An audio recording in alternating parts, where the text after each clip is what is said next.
Okay, Chase Jones, a 2013 ONU graduate. Appreciate you taking some time to talk with us today here, Chase. And we have an idea. You and I have talked, and a few other alumni have talked a little bit about just trying to open up some communication to get some people to maybe just break through their comfort zone. I think is what it comes down to. And the idea is just to listen and learn.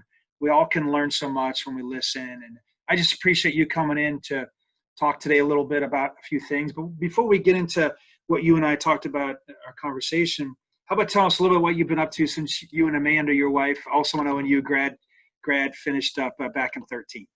Absolutely, yeah. So I met my wife at ONU. She was actually one of the athletic trainers, and so we got married right after college. And so we moved down to Texas. So we were living down there for about 5 years, and had a daughter about 3 years ago, and named her Ada. So Love it. got that name. Well, we got that name.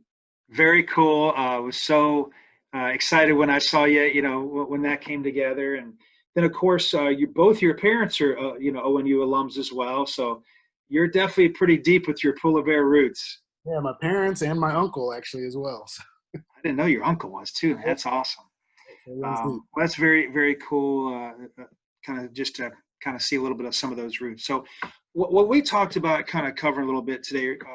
Chase is a pastor now, for those that don't know, in Northeast Ohio. I think Nordonia, right? Nordonia kind of area.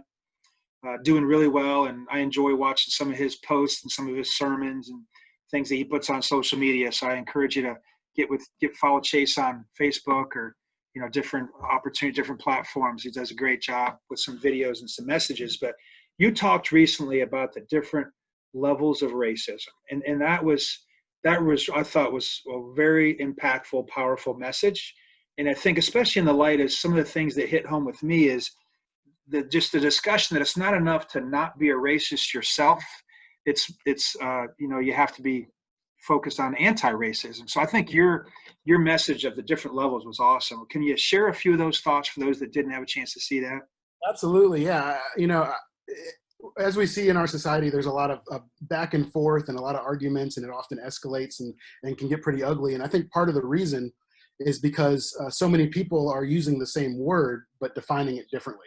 And so for a lot of people, when they talk about racism or racist, they're only talking about people who have actual hatred towards another race, people who are dressing in white hoods to go to the very extreme. Sure.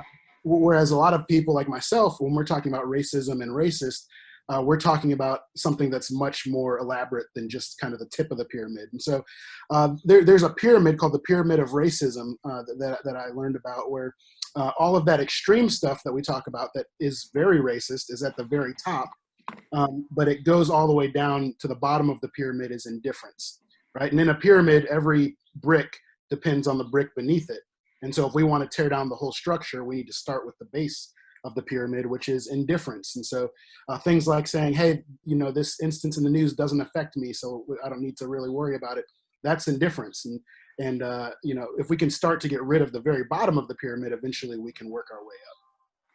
I thought that was really powerful. And I think if it's okay with you, I'll probably attach like that graphic when we post this, because I thought that pyramid really was outstanding for people just to probably look at it and reflect on the different levels and the different examples of some of those things that come up. Yeah, and I think it's important to realize when we look at that pyramid, we're not if you start with indifference, eventually you're going to end up at the very top. But we're saying that the base of the pyramid is what enables the top of the pyramid to exist. Like when you think about indifference, for example, being that base level, what do you think are some things that people can do to make sure they are not being indifferent? Yeah, I think it starts by forming relationships with people who aren't like us.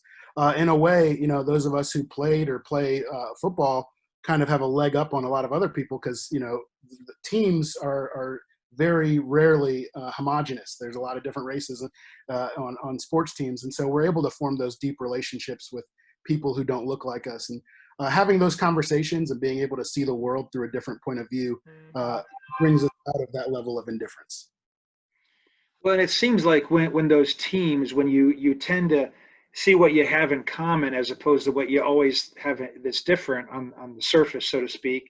And you have a common goal, and then you look at what you're trying to do to achieve that common goal, and you tend to focus on, what everybody brings to the table and the common, just the things in common you have with Exactly. those in that group. It seems like that happens quite a bit with like a large team like football that is, provides that opportunity.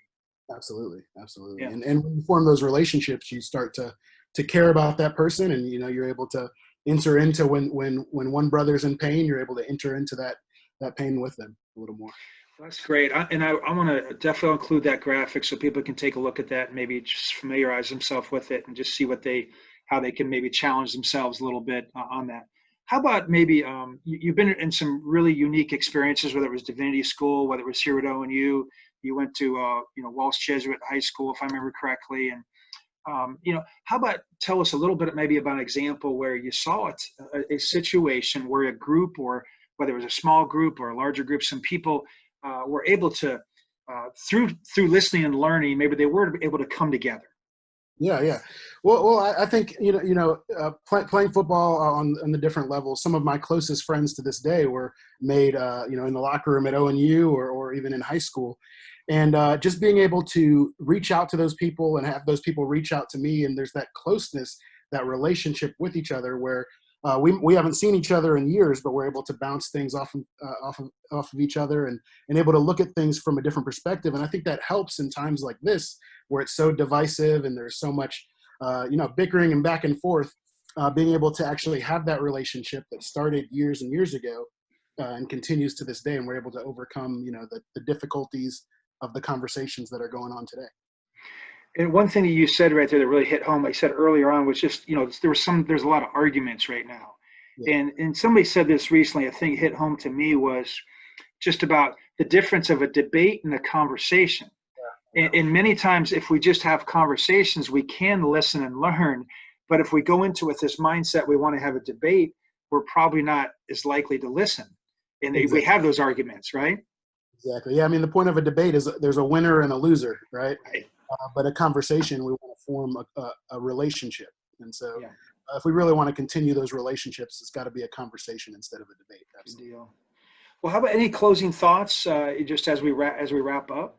Yeah, yeah. I was thinking about this. So, like you said, I'm a pastor. I've actually used this as a sermon illustration.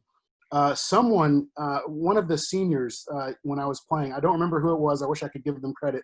But one of the seniors, when I was in the first few years there, in their senior email, they included a quote that said, "In the midst of chaos is great opportunity." Right, and I think it is chaotic, right? All of us can say 2020 is absolutely chaotic, but in the midst of all of this chaos, as a team and as individuals, we have the opportunity to really be a light in the darkness and show people what it's like to engage in conversation instead of debate. Awesome. Great words of wisdom. And we're so proud of you and what you're doing with your church community and what you're just doing. You and Ada and Amanda are all doing as the Jones family. And just so proud of you and appreciate you coming in and sharing a few thoughts today. And, we'll look forward to the next time we get you back here in the village. All right. Absolutely. Thank you very much.